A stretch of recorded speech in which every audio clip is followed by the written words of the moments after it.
What's up everybody, Magic Unicorn here with a quick video about the 4-bomb strat for taking down Taniks in the Deep Stone Crypt. I used to be under the impression that the 2-bomb strat for Taniks was the way to go, especially with new players, but I'm kind of changing my mind. Once we learned how to do the 4-bomb strat and practiced it, even with some less experienced raiders, it was not that hard. And once everybody learned their positions, it was so much more efficient and you just get to damage phase so much quicker. I actually think 4-bomb strat is easier once you learn how to do it. So I hope this helps. Let's start off with a quick overview of the map. So this is where you would come out when you're done with Taniks phase 1, and we split the map into 3 locations. Spawn, obviously where you start from, blue, and then gold on the right. Some people call it orange. There might be different callouts, but this is what I'm going to go with: spawn, blue, and gold. From there, we have 6 bomb banks. Starting at spawn, you have 1 and 2. Over at blue, you have 3 and 4. And at gold, we have 5 and 6. After you have kind of the map layout set up and explained to everybody for your callouts, then you're going to want to split up into 3 groups of 2 with the 3 different buffs. So you'll have 2 operators that start off at spawn. You're going to have 2 scanners that go to blue section and 2 suppressors that go to gold. Each of those roles will have a different job. So the operator is going to shoot down the detainment bubbles. The scanners are going to know which bomb locations to deposit, although for this strat it's not as important or even necessary. We'll get to that in a minute. And then the suppressor is going to stagger the boss. Let me explain how this all comes together, and then at the end I'll give you some tips for weapons, exotic armor, classes, and all of that. So with the 4-bomb strat, you're going to split up into those 3 groups of 2 and go to each of the locations. First, you're just going to queue the whole encounter. You're going to clear ads and pick up the 3 buffs. Once you're done getting all 3 buffs, the scanner, this is the only time scanner is even useful. It's not necessary. The reason you want to pick up the scanner buff with the 4-bomb strat is because it lowers the chances that your operator and suppressor are going to get the debuff. With the 4-bomb strat, you don't need to know exactly which banks to go to because you're going to go to all 4 that are away from where Taniks rotates. Once you've picked up the 3 buffs, you're going to watch for Taniks to rotate.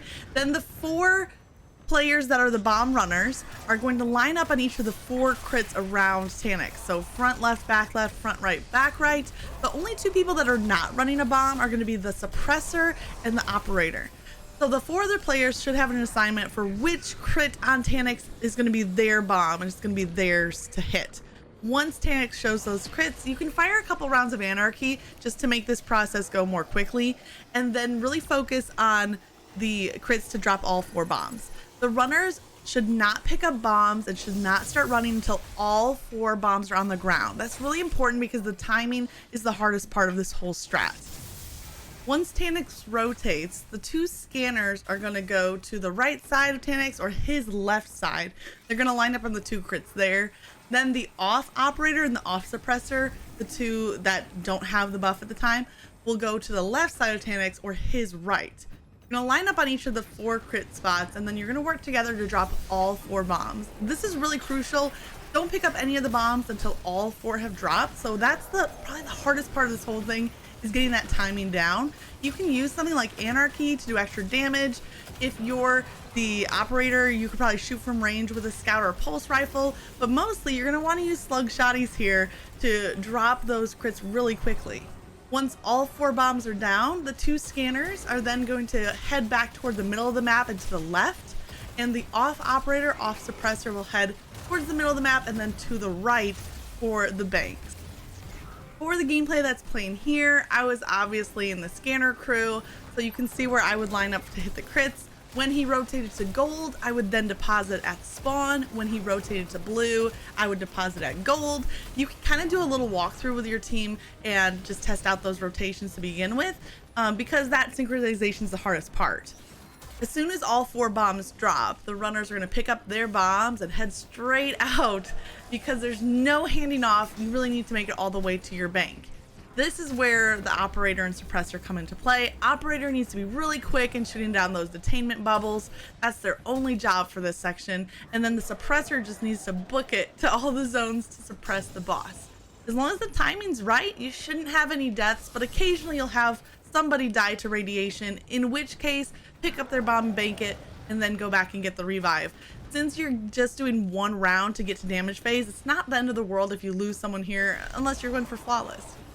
This is the huge advantage to the 4-bomb strat. It only takes one round of bomb banking to get to damage phase, and during damage phase, you actually get 3 rounds of damage. So once you've banked the 4 bombs, line up over right in front of bank 2. There's kind of a rock over there, and wait for just a bit for Taniks to move into position. Then it starts off with the Titan popping a weapons of light bubble. Then once you know, all the debris starts rotating, he's ready to damage. Warlock goes in with the well, everybody follows, and then you just do as much damage as possible. You're gonna get booped out, reload, go back in, and then you'll also get booped a second time and then be able to go in for a 3rd phase of damage. In this example, we didn't quite make it to 1 phase in the boss. I might work on a video for that later, because I think with a couple of tweaks, we could have 1 phase Taniks. I might cover that in a later video, but regardless, it was still really easy to run the 4 bombs 2 times, and we had 2 separate rounds of damage. During damage phase, every time you get booped out, make sure to load any weapons that don't have auto loading, or if you're using anarchy, check that you have enough rounds for that.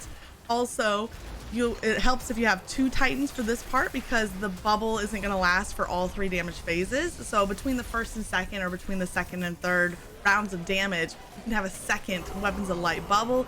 Also great for producing orbs for teammates.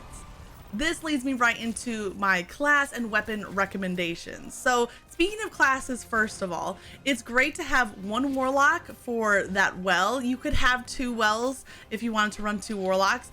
And I definitely think it's important to have 2 titans for double weapons of light bubbles. Other than that, if you have 2 titans and maybe 2 warlocks, the rest you can have as hunters. So honestly, running 2, 2, and 2 is great for this. I'd recommend for exotic armor, the warlock should use the lunafactions to increase the benefits of having the well. The titans, this was something I was kind of tossing around. If you have a better idea, let me know in the comments. But my thought is that titans should run Crest of Alpha Lupi just to be producing more orbs to try to charge up the other teammates' supers. And then for the hunters, obviously using Celestial Nighthawk, and don't forget to fire it off. That was my hardest part. When it comes to weapon choice, this is only really important if you're trying to 1 phase him. With 2 phase, we had plenty of damage, but if you're trying to 1 phase him, you definitely want to have 1 divinity. So whoever wants to be the brave volunteer for that. Hawkmoon is actually huge for damage here, as well as anarchy. If you're using anarchy, just every time you go in for damage, fire 2 rounds of anarchy and then swap over and just let it do that continuing damage. Slug shotties are great. In this example, I'm running double slug shotties. I have a heritage and a first and last out. Both have auto loading holsters, so I never had to worry about reloading them. And I think the first and last out had vorpal rounds, so that was great. If you're using shotguns or kinetic weapons, anything that's not exotic, make sure to put on boss spec just to help out with that extra damage. Xenophage is also a good option if you don't already have Hawkmoon or Anarchy, or if you're not the divinity player. So Xenophage is good too. You could even use an Ikelos sniper. And then for the operator, they should definitely have a scout or pulse rifle so that they can shoot down those detainment bubbles from range. It's not going to help out with a boss DPS, but at least the main operator should have that. And if you're like running Hawkmoon or divinity, you can also use a guillotine, which is great for taking out the captains, which are pretty pesky with their void shields. And that's pretty much it.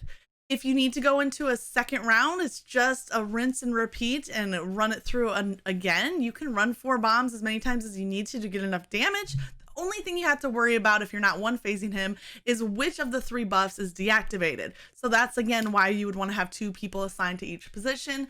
You have plenty of time after damage phase is over to call out who's deactivated and swap that over to the next person. Or if you notice leading into damage phase that you're deactivated, you can bank it and your debuff might be cooled down enough by the next phase to be able to pick it up again. So a couple things to try out there, but you're going to get an insane amount of damage, and the 4-bomb strat is actually a lot easier than I thought. It just takes a little bit of coordination.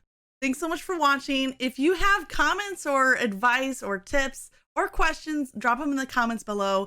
Please, please help me out. Please like, subscribe, and hit the bell for notifications. I'm really excited about trying out more YouTube content. Thanks so much for watching. Looking forward to doing a one-face Taniks for the next one.